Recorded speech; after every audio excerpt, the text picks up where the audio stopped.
네, 회의 도중 광고회사 직원에게 물을 뿌려 구설수에 오른 대한항공 조현민 전무에 대해 경찰이 내사 중입니다.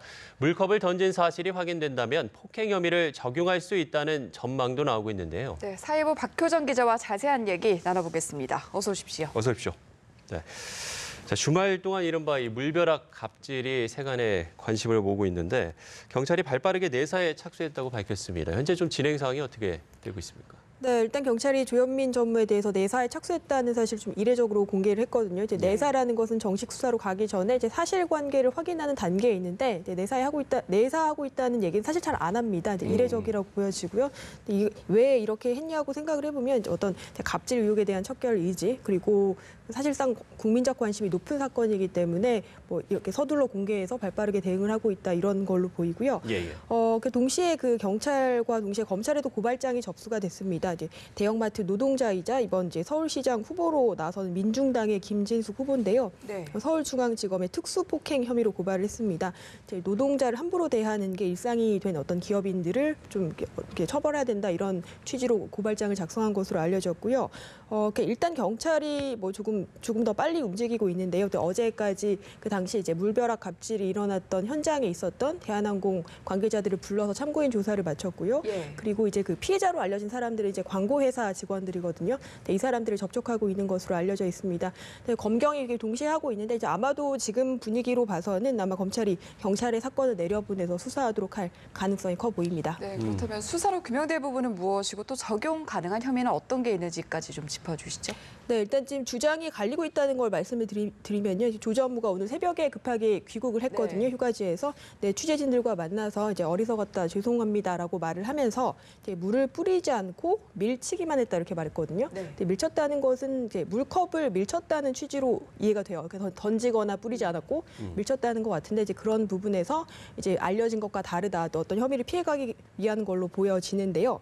근데 만약에 이제 이 물컵을 던지거나 뿌렸다면은 당연히 폭행 또는 모욕죄도 적용이 가능합니다. 네, 그리고 만약에 이 컵에 뜨거운 물이 들어있었다고 하면은 특수폭행으로 보여지고요. 만약에 이게 유리컵이다, 되게 위험한 물건이거든요.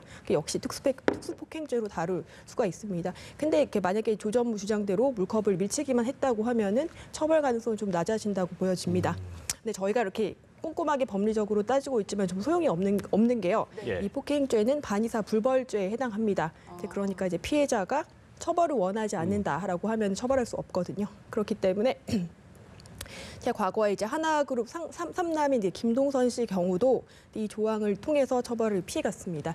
결국 이제 피해자들에게 얼마나 처벌 의지가 있느냐 이게 중요할 것으로 보입니다.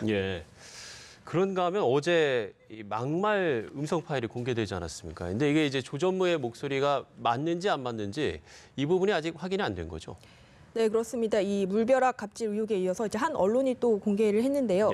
조현민 전무로 추정되는 여성의 목소리인데 이제 직원에게 욕설을 하고 또 고성을 지르는 음성이 공개가 됐습니다. 이제 여기에 대해서 대한항공 측이 확인을 해봤는데 조현민 전무가 맞는지 언제 어떤 상황이었는지 확인하지 않고 있다.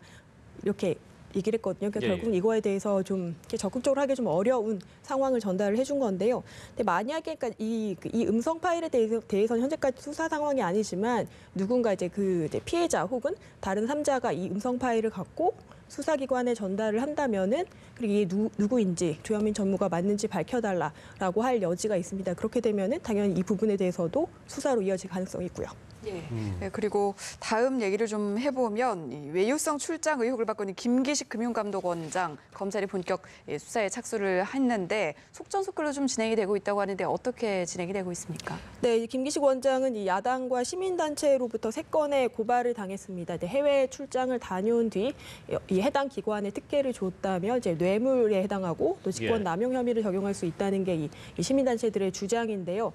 검찰은 이제 사건 배당 하루 만에 해외 출장을 지원했던 우리은행 그리고 한국거래소 또 대외경제정책연구원이라는 곳이 있거든요. 이것들에 대해서 압수수색을 진행을 했습니다.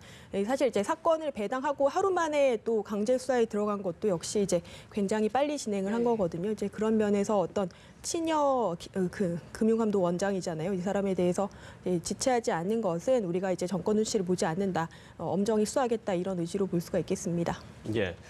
마지막으로 댓글 조작 의혹 사건을 좀 짚어볼 텐데 어제 민주당 김경수 의원이 이 댓글 조작 의혹 사건에 연루가 됐다. 이런 보도가 있어서 정치권에서도 상당히 주목을 하고 있는 부분인데 글쎄요, 이게 민주당 지지자면서 이런 반정부 댓글을 달았다는 게 이게 사실 선뜻 이해가 되지 않는다. 이런 이야기들이 많거든요. 네, 이제 바로 이제 말씀하신 부분이 수사로 밝혀질 부분인 것 같아요. 이제 경찰은 인터넷 기사에 달린 정부 비판성 기사 댓글에 이렇게 다량으로 클릭을 눌러서 공감한다는 뜻인데요. 클릭을 눌러서 여론 조작을 시도한 혐의로 민주당 당원 3명을 구속을 했습니다.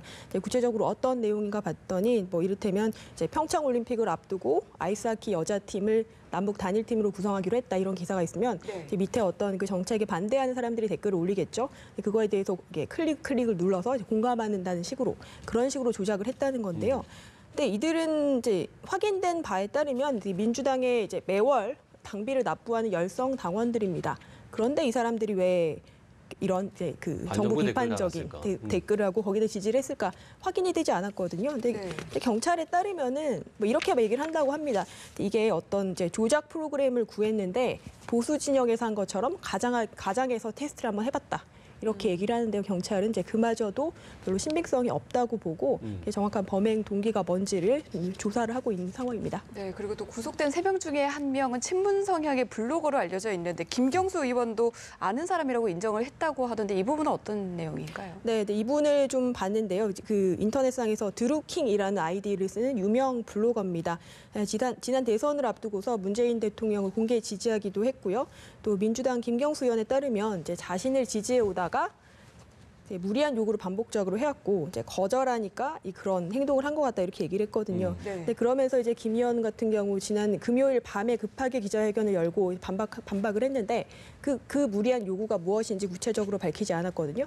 그런데 지금 한 언론에 따르면 이제 이 드루킹이라는 사람이 김 의원에게 오사카 총영사직을 요구를 했고 이제 김 의원이 그것은 안 된다, 무리하다라고 말하자 그럼 내가 아니면 다른 사람을 총영사를 해달라 이런 요구를 했다고 합니다. 아직까지 의혹 단계인데요. 경찰이 이 부분마저 확인해야 할 부분인 것 같습니다. 네, 수사가 어떻게 진행될지 좀 지켜보도록 하겠습니다. 사회부 박효정 기자와 함께했습니다. 고맙습니다. 고맙습니다.